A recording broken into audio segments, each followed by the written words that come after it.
The good old Ichi Nissan Da all together now. For AEW news. So there's some good stuff to get to here. Quite funny, pretty light. Never forget the time 3 guys rolled their eyes while they watched a guy who draws money. Never forget this moment, chat.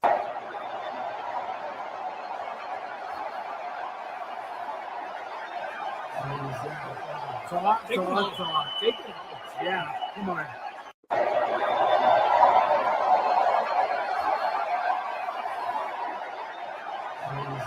That's crazy, dude. Now these guys, like the Bucks, aren't even welcome on their own show. So heel Uzi posts LMAO. That's insane. I guess Roadblock demolished the lame pay-per-view. So I show them cage match ratings. I go up to Warner execs and I say, "This is great. Check out this great cage match rating." NXT Roadblock 9.37. 8.84, and then Cage Match Geeks were like, "Who told Fed Marks about Cage Match?"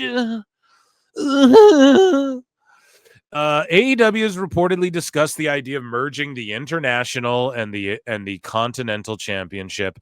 The Intercontinental Championship. You could not be more hacky, unoriginal, lame. You fucked up. You know. Just from the beginning, they should have called it the All-Continental title, the AC title, do our own thing. The All-Continental Championship. Instead, he waited this long to do this. Merge the International and the Continental, the Intercontinental Championship. His goal this whole time, man, right? And does Okada still have that belt? I think he does. So that's his dream match, is to get Kenny versus Okada. They'll merge them, create the AEW Intercontinental Championship. Cringe, hack, trash. It's all been done. Ooh, it's all been done before, right? Simpsons did it. So Bill Simmons. Sorry.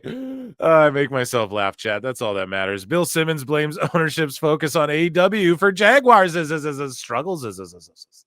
No Sherlock.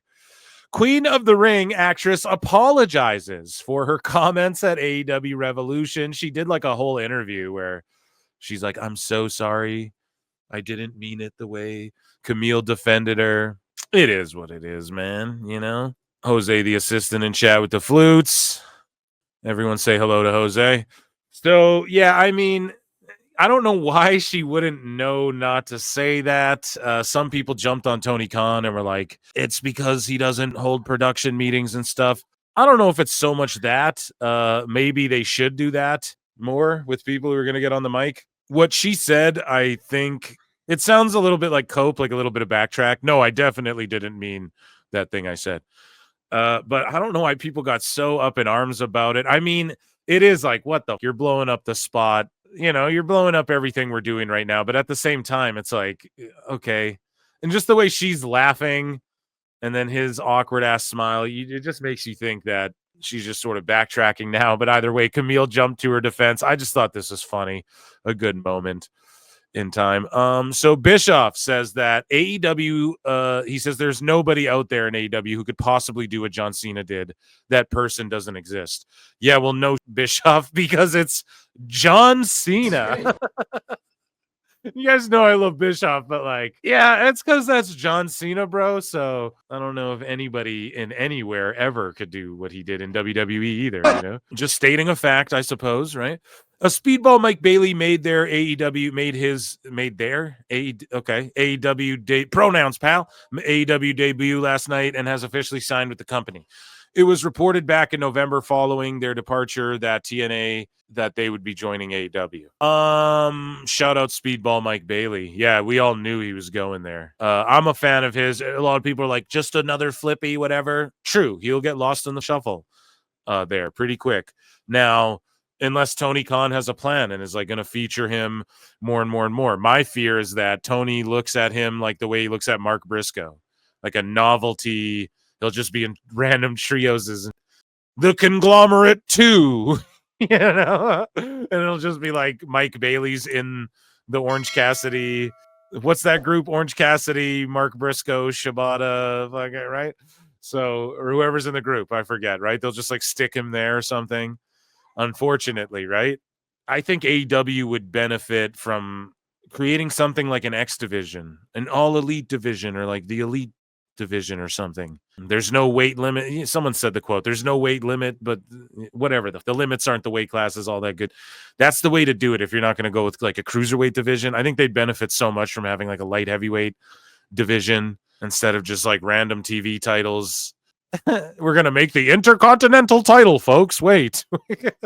Tony's a genius. He planned this out. He put the Continental title on Okada and then the International title. It's like Madden, right? Well, what you have over here is the international titles on Kenny Omega, and over here, the Continental title on Okada. You merge those together, you cross those paths, and right there is you got us the Intercontinental title.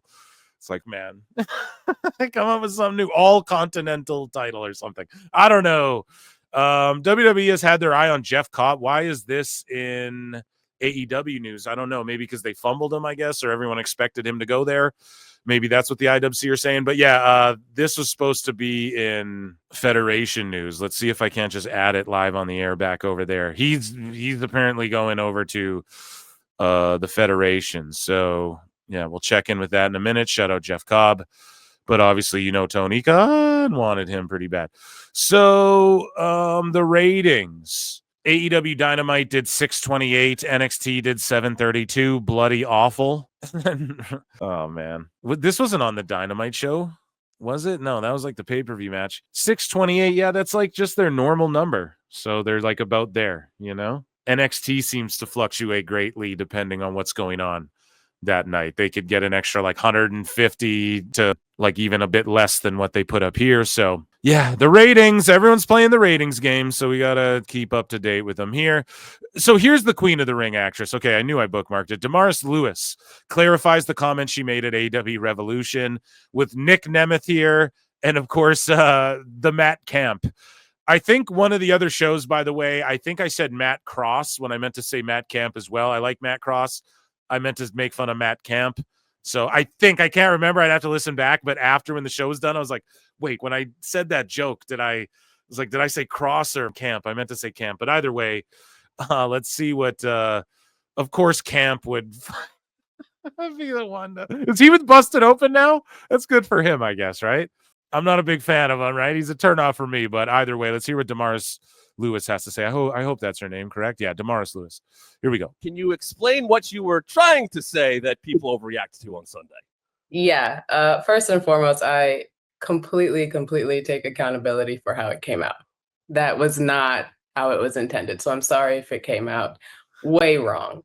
During the course of our press tour, I've been reiterating the statement that I learned from pro wrestlers that you guys carry something in you that says all the time, I'm going to win, I'm going to win, I'm going to win, I'm going to win, I'm going to win, I'm going to win, I'm going to win. And it's been incredibly inspiring to me. So having a very short time period to think about an answer in the arena, that's what came out of my mouth.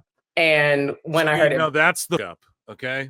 Someone should have asked her backstage or beforehand, like given her, hey, we're going to ask you this. What would your answer be, So I guess, is that a production meeting? I don't know. Tony Khan was like, well, we all meet up in like different sections. We all there's different groups and we all meet. And then I meet with everyone like individually in the different groups. It's like, so it's cliquey. So the rumors about it being cliquey are kind of true. And you don't have production meetings where everyone's in the same room and on the same page.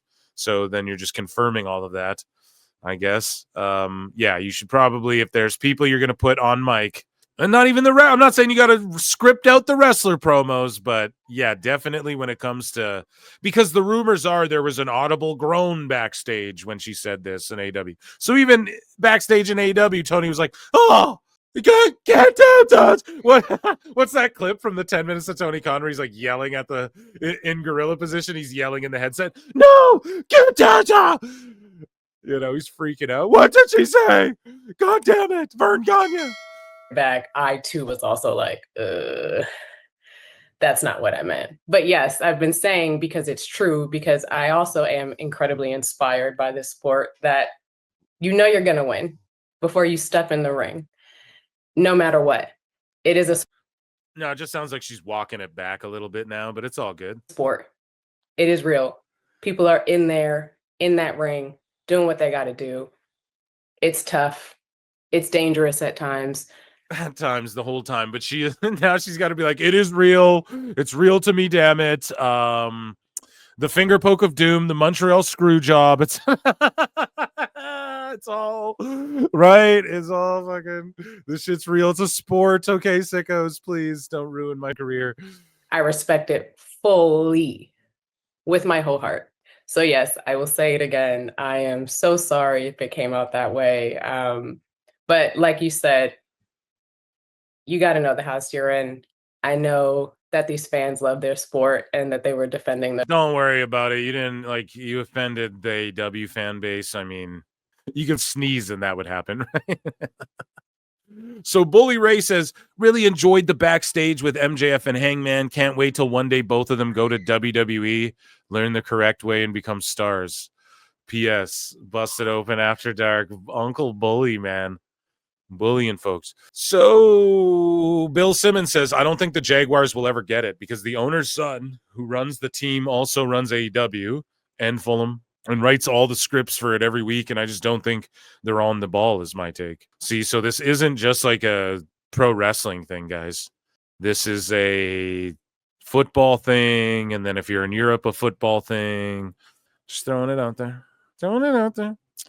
Tony Khan, yeah. So Mike Bailey's all elite, and Tony Khan was just like, he made a very successful debut. I don't know. I'm a Mike Bailey fan. I know they're hating on him just because, but in other news, though, so if you remember the Freaks and the Peaks, if you take 33 1/3, divide it by 4.5, you get Will Ospreay's views compared to JD McDonough's, right? So Scott Steiner outdrew Will Ospreay's thing, and people are like making it a thing now. So I bookmarked it again.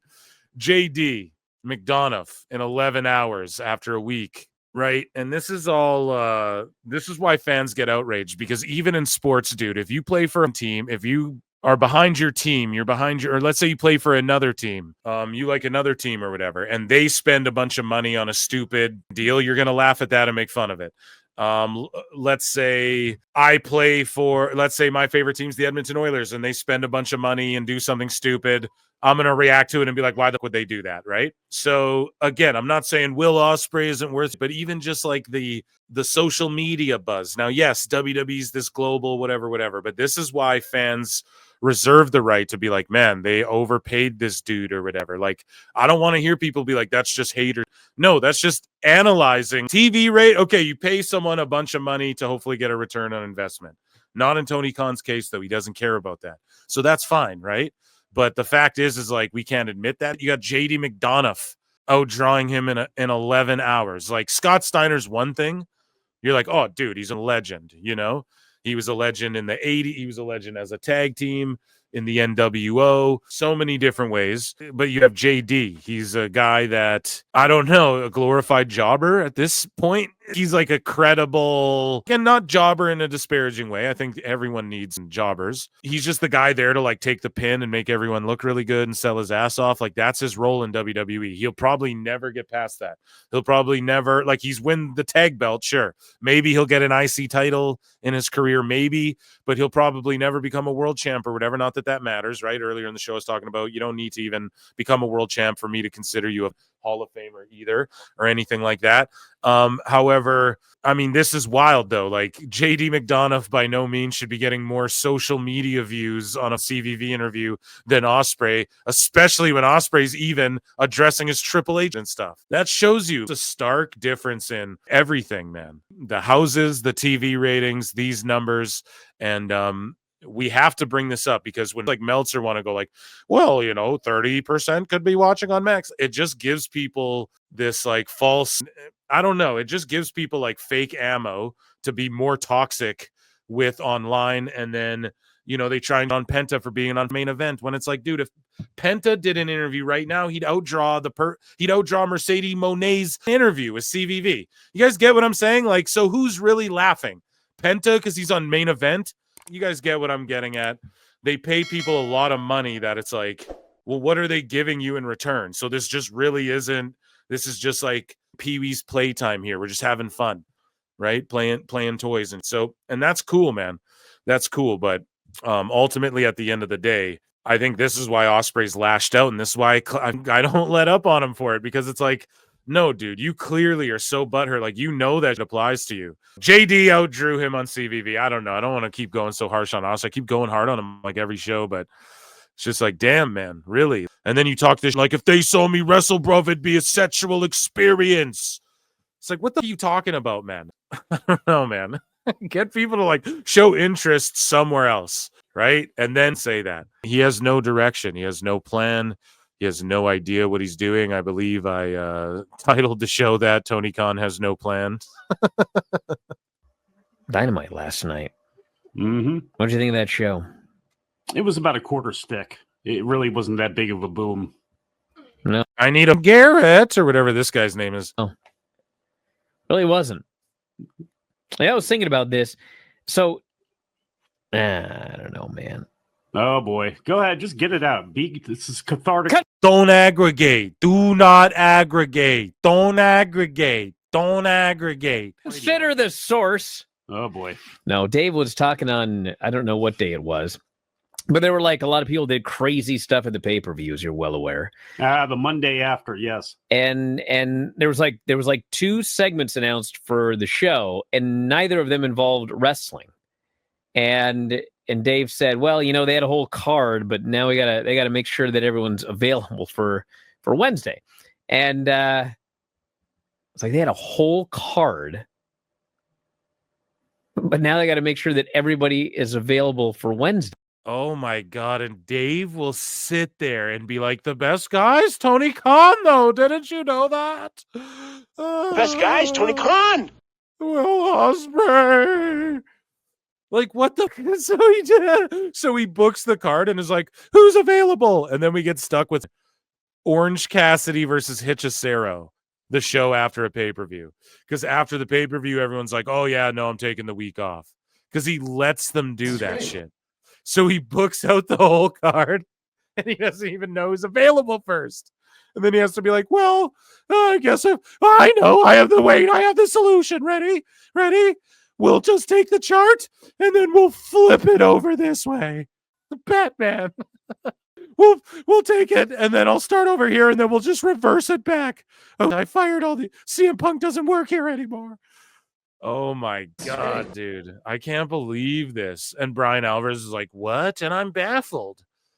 And I'm like, oh my God, my mind's blown. Man, you know, it's like, I can't believe WWE would say Penta is the best luchador in the world. That really, I just can't believe that. But these guys here, like, oh my God, they can't, like, they're not even having meetings. And Brian's over here coping, defending Meltzer. It's just ridiculous. I know right here he isn't. He's actually bringing this to light and questioning it and being like, what the? But it's the fact he had to pause and be like, so I'm sitting there like, what? Just, and what his friend there, Garrett or whatever, is like, just say it already. Because why are you tiptoeing around? Do not aggregate, right? I don't know. Brian doing his thing by acting confused by this. But Brian, this is why I don't give you a pass, because you know this has been going on forever. But then he wants to sit there and try and put on this same fake energy when he's like, oh, they said Penta's preposterous. Where's you or Dave on the air going, this is preposterous? Why aren't you doing this in front of Dave and going, Dave, that's preposterous that this would be the case, that you'd book the show and not even know who's available yet for after the pay-per-view. And this also confirms what I've been saying for so long. Listen, the go-home shows and the after pay-per-view shows are this because nobody wants to work those. And everybody, if there's a pay-per-view, most people want to show up to TV 1 week, like Punk said, film 3 little backstage, go home, and then show up for 1 show a month or whatever. That's all you got to do there. It's crazy. The Monday after, yes. And there was like... At least the stars. Like, all of a sudden, the main event's Hechicero versus Orange Cassidy. After the 15 matches, why didn't you just not do 15 matches and save some of those matches for the go home show and the post show and make them feel bigger or whatever? But no, Tony, he's a terrible booker. Well, he's a great matchmaker. No, he's not. So is the AI in 2K, bruv. So if you pick any two random names, oh man, Miro versus Johnny TV, you're like, oh, that's a bang. Oh, Kenny Omega versus oh my god, Mystico. Oh, it's a banger. Moxley versus Christian. Oh my god, who'd have thought? Mike Bailey versus Ricochet. Who would have ever thought we see? You know what I mean? It's like you just pick any names and you're like, oh, what a great crazy matchup. Doesn't mean it's true, right? So I don't know, man. Yeah, let's let Bryan continue on. Like there was like 2 segments announced for the show, and neither of them involved wrestling. And Dave said, well, you know, they had a whole card, but now they gotta make sure that everyone's available for Wednesday. And it's like they had a whole card, but now they got to make sure that everybody is available for Wednesday. And all I know Booker of the Year is a couple of things. First off, I you know, once he said that, I started to hear from people, and they were like, come on, there really wasn't a whole card. What are you talking about? Maybe there was. I don't want to doubt anybody, okay? But let's talk about this. If you had a whole card for Wednesday, so even AEW folk are telling Bryan, like, no, dude, Dave's demented and just lying and being exaggerative and not knowing that he's hurting AEW more than helping, because he's always just talking and being a dummy, and he fears facts and he fears flutes. Wednesday. And so many people were beat up after that pay-per-view that you had to start over from scratch. Well, maybe we need to start talking about what we're letting everybody do with these pay-per-views. Oh, everybody's beat up. And it's not even that, Bryan. There was like 40 wrestlers on that card. Like, who are you going to have for TV? That's what I mean. It's not just, oh, everyone's banged up. There was like 3 or 4 people banged up. You're trying to like skirt away from, no, he booked 15 matches. Criticize that. You can't, because then you have to go, well, the less matches are better. Because it is. When WWE does 5 matches, that actually means it's better. I don't care what anyone says. So I don't know, man. He still tiptoes around. It is what it is. Scratch. Well, maybe we need to start talking about what we're letting everybody do with these pay-per-views, right? No, oh, yeah. So I say that 3 years ago. I'm an asshole on Twitter. I say this on my podcast. I'm an E-drone fed drone. You, Bryan. Is that just me? Yes, it might be. Yeah, It's just you. No, Bryan always does this thing where he comes to these epiphanies of things like everybody already thought of a long time ago, and he has to pretend he's just thinking of it now, and he's the one who just thought of it. No, that's what everyone's been saying. Don't book as many matches and don't do dumb. If there's going to be a cage match with a Spanish fly and a spiked bat and all that, don't let the ladies have a death match on the same card. Don't do that. Just don't do it. It's not worth it. Okay. Do the death match on Dynamite or whatever. Do the cage match on Dynamite, whatever. Don't let everyone do everything all the time. Don't let that should be the motto. That should be written on the wall. That should be tattooed on Tony's in the palm of his hand. Don't let everyone do everything all the time. Don't let everyone do everything every time. Okay. Crazy. We had a whole card for a TV show Wednesday, but so many people were damaged to the pay-per-view that we had to start over again from scratch. Okay. All right. Right. And even that, I think, I don't think it's people were damaged. I think, yeah. Oh, yeah. And then I quote tweeted this. I was like, dude, Cope versus Mox rematch, which nobody wants, for the AEW World Championship, is taking place in Omaha. Unironically, it's the very last place the AEW Championship belt was spotted. Look, y'all, Omaha, dude. I'm not making this up. I'm not making this up. You can't make this up. You cannot make this up. Do you hear me? You can't make this up. Edge versus Mox 2, the match nobody wants, everyone groans at, in a street fight in Omaha. That's the last place anyone's seen the world title of their company, is Omaha, right? They're going to have to fight this Asian lady for it, dude. They're going to have to go around the arena and find out what garbage bin she's hiding. It's a new stipulation. Holy man, you can't make this up. This is actually insane, dude.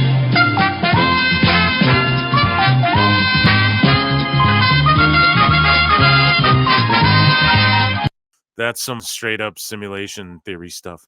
So here's the thing, right? They announce for AEW, they go, Jon Moxley will defend the AEW World Championship against Cope in a street fight on next week's Dynamite. Why he got beat. The winner will face Swerve for the championship at Dynasty. So they're fighting for the title, and the winner of the title match gets to face Swerve. It's ass backwards, Tony Khan. The sports-based ranking. We're bringing the rankings back. He's never watched a real sport, or he doesn't understand how rankings work. And this guy doesn't understand how rankings work. And I get it. People go, oh, come on now, Phil. It's not very fair. There's a number one contender, even in MMA or boxing, and you know this is likely who the champ is going to fight next. No, I get that, dude. Here's the problem, is that you did this twice in a row. So typically what you'd like to do is have a champion face the number one contender, and then you establish either on the same card or near the same card another contender. You understand what I'm saying? And then you go, oh, the champion now will face this person, you know? Oh, it makes sense. This guy jumped up 3 spots in the rankings. The champion fights maybe once a year, twice a year, whatever. Right? While the other people are sort of trying to stay more active. That's all I'm saying. It's just backwards. That's all, because he did it twice as well. So let me explain. They had a mini tournament where the champion and the number one contender fought to fight Omega at Revolution. So recently they had a mini tournament where Takeshita earned the right to fight Omega and defend his own title against Omega at Revolution. Now they're having a tournament where the winner will face Omega at Dynasty.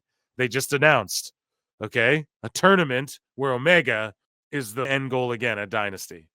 So it's like, what the? And then I go, and a world champion fighting in a number one contender match to fight Swerve. So Moxley and Edge and Cope are going to fight for this title, and then the winner gets where I don't know, dude. It's just so backwards all the time, and you can't do this twice in a row. You can't have it like, oh, you're fighting the champions fighting for a shot.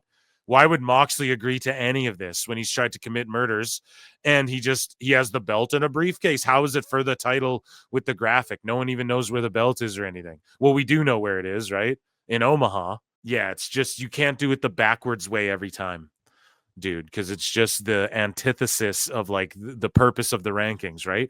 The champ is supposed to feel more special than the guy with the burst eardrum who was just rolling around on the ground on Collision. Just, half hour ago or whatever. Anyways, Luchasaurus, aka Killswitch, was backstage at AEW Revolution, and I'm glad, man. I hope he's doing better. A number of sources indicated that there were discussions regarding him being used. So yeah, expect him to pop up with Nick Wayne and Christian Cage there somewhere along the line. I don't know. Mercedes Moné will clash with Indy Hartwell tomorrow night at Hog City of Dreams. I think Megan Bain pulled out of this. I think this is where everyone's like, oh, Mercedes is going to beat Megan Bain for the belt. So maybe they switched that up because we blew that spot up, but maybe not. Maybe that was never the plan, but they switched it out. I think this is the same show. Maybe I'm wrong and this is a different one, but Indy Hartwell is in the match against Mercedes. So good for her, just making money. Indy got right to it. That's the way to be. So here's La Catalina taking pictures in. This isn't Harley Graham, by the way. So I guess she signed or doing a dark match or something. I don't know. The names listed as hurt after Revolution. Swerve Strickland had a broken eardrum. I don't believe it. He was just on Collision and he just phonily, fakishly was selling his ear. They're just like hijacking that from the Travis Scott popped eardrum slap thing. I truly believe that. They're trying to piggyback off of the searches or something like that. I don't know. Either way, Mercedes Moné has a bruised larynx, and Momo Watanabe has an ankle injury and on crutches after the show. So this is what I mean by Bryan, just Lion Bryan over here. He's trying to make a narrative, bro, that, it's not scrapped because of bad booking or incompetence or anything like that. The matches were scrapped because everyone's hurt.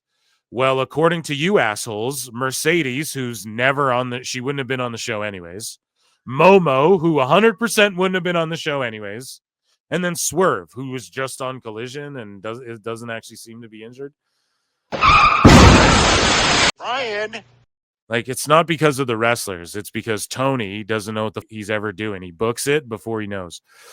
So I got such a cute little kick out of this, right? Vanessa Hudgens and Swerve Strickland, right? So this is awesome because she's a big wrestling fan, and of course she knows Swerve and she is a fan. But look at all these people. Nah, the Fed fans about to be turning on her too. And then the tribals are about to take this very personal and call her a traitor or something. Being a fan of wrestling is not a crime, chat. Pull Swerve. All it is a bunch of AEW sickos going, oh man, look, WWE fans are gonna be so mad. And then it's just nobody was mad and no one gave up and nobody is doing what they all said that they thought everyone was going to be doing. And you know what I mean? It's just so sad, but kind of cute to see them all just like, and you go under there and blocked by like 90% of the people underneath King Gagao's thing there, right? Stupid idiot. No one cares, bro. So Chris Jericho, our last bit of AEW news. So his price list, and Ringside News asks, would you ever?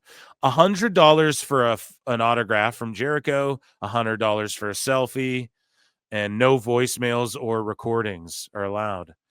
So chat, let me know, would you pay Chris Jericho $100 for an autograph or a selfie, or $200 for, I'm surprised he's not like, yeah, and $175 for both, you know? Yeah. You just made the list. Maybe I would. No, I wouldn't. I'd pay that much to get on his cruise, though, right? And that, ladies and gentlemen, was AEW news.